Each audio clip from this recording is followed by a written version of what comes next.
America ਤੇ Israel ਦੇ Iran ਤੇ ਹਮਲੇ ਜਾਰੀ ਨੇ। ਸ਼ਹਾਦਤਾਂ 555 ਹੋ ਗਈਆਂ। ਗੁਜ਼ਿਸ਼ਤਾ ਰੋਜ਼ ਹਮਲੇ ਵਿੱਚ ਜ਼ਖਮੀ ਹੋਣ ਵਾਲੀ ਆਇਤੁੱਲਾ ਹਾਮਨਾਈ ਦੀ ਅਹਿਲੀਆ ਵੀ ਸ਼ਹੀਦ।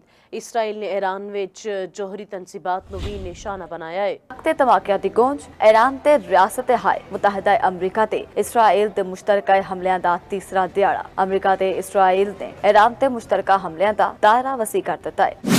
ईरानी मीडिया के मुताबिक फारस सूबे हमलियां दे विच 35 अफराद जा बहक ते मजमूई हलाकतां 555 तक जा पहुंचियां ने।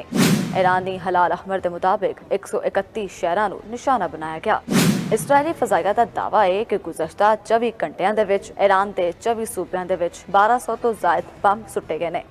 उधर जनरल डेनकेन के मुताबिक जमीन ते समंदर तो 100 तो ज़ायद तैयारियां ने मुश्तरका कार्रवाई की तो महाक मिसाइल तो पहला वार किया गया ते इब्तदाई 24 घंटियां दे विच 1000 तो ज़ायद अहदाफ तबाह किए। सब तो हौलनाक हमला जनूब मशरक शहर नाव विच एक गर्ल्स प्राइमरी स्कूल उत्ते होया, जिथे ईरानी वजारत सेहत के मुताबिक तकरीबन 180 कुड़ियां जां बहक। दूजे पासे इसराइल ने ईरान की नतनिस जोहरी तनसीब नूं भी निशाना बनाया। बयाना दे विच IAEA दा हंगामी इजलास भी ईरानी सुफीर ने तस्दीक की कि नतनिस ते हमला होया है। खिते विच अमरीकी फौजी अड्डियां की मौजूदगी के बायस कशीदगी होर वध गई है।